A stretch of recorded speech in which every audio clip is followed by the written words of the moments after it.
Hello guys, Technology Show Off here, and today I'm going to show you guys how to make your iPhone 5 times louder. It don't matter if you're watching videos or listening to music off of YouTube, Spotify, Apple Music, or SoundCloud. Doing this will make your phone 5 times louder. That means it'll make every single bit of sound louder and bassier and treblier. Everything to make it louder than normal. And I'm going to show you that. So first you go to your settings. I'm already there on my settings. You scroll all the way down to the music setting. You click this icon, the music icon, and you scroll down to EQ.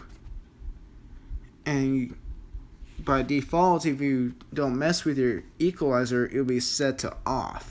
It'll be just plain flat, basic, no adjustments. And you have all of these adjustments, but this one right here, late night mode, which is I already have selected, this preset equalizer saying late night will make your phone 5 times louder.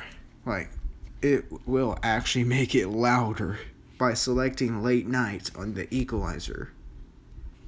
So yeah, that's pretty much how you can make your iPhone 5 times louder for wherever you're doing on your iPhone. Hope you guys liked the video. Like and subscribe if you hadn't already, and thank you all for watching, and I'll see you guys next time.